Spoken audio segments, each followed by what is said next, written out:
में तब आता हूं जब गलतियां आदत नहीं परंपरा बन जाती हैं। तुम मुझसे पूछते हो इनकर्जन क्यों आ रही है। मैं पूछता हूं तुमने क्या क्या होने दिया। तुमने एक सैनिक को समय के नियमों से बाहर रखा, स्टीव रॉजर्स। उसकी कहानी का अंत पहले ही लिखा जा चुका था, पर तुमने उस अंत से नजर चुराकर भविष्य को झूठ की नींव पर खड़ा कर दिया। और जब समय रेखा झूठ बोलती है तो जो जन्म लेता है वह सत्य का अधिकारी नहीं होता। तुमने विज्ञान को भगवान बना दिया, फैंटास्टिक फोर। कॉस्मिक शक्ति से जन्मी जिंदगी जिसका होना इस ब्रह्मांड की नियम पुस्तिका में लिखा ही नहीं था। वह केवल एक बच्चा नहीं था, वह एक चेतावनी था, वह नियमों का खुला अपमान था। तुमने एक देवता को भी तोड़ दिया, थॉर, और फिर कहते हो यह बेटी उसकी अपनी है। वह जिंदगी वापस आई जिसे स्वयं ब्रह्मांड ने छोड़ देना ही उचित समझा था। नाम बदल दो, कहानी को नरम बना दो, पर ब्रह्मांड कहानी नहीं, नियत पढ़ता है। और इस बार नियत साफ नहीं थी। तुमने समय के साथ खेल नहीं खेला, तुमने समय को चिथड़ों में बांट दिया। लोकी, एक समय रेखा नहीं, अनगिनत।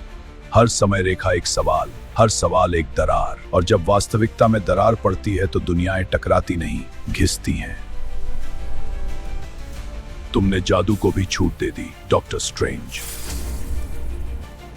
अच्छे इरादों का बहाना बनाकर गलत द्वार खोले गए, और हर खुला द्वार इनकर्जन की पहली सांस होता है। तुम कहते हो यह सब जरूरी था, मैं कहता हूं यह सब सख्त मना था। जो मर चुका था उसका लौटना मना था, जो कहानी समाप्त हो चुकी थी उसका आगे बढ़ना मना था, जो पैदा ही नहीं होना चाहिए था उसके बारे में सोचना तक अपराध था। पर तुमने हर मना को एक और मौका कह दिया, और अब तुम घबरा रहे हो क्योंकि तुम देख रहे हो दो आसमान एक दूसरे की सांस महसूस कर रहे हैं, दो धरतियां एक दूसरे का भार उठा नहीं पा रही। यह इनकर्जन है, यह गलती नहीं है, यह हिसाब है।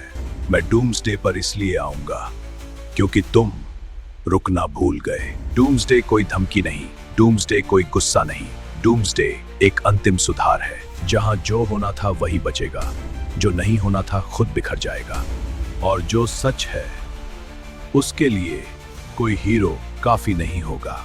तुम अवेंजर्स को उम्मीद कहते हो, मैं उन्हें गलतियों का हिसाब मानता हूं, और जब हिसाब पूरा हो जाता है तो फैसला लिखा जाता है, और उस फैसले का नाम होता है डूम।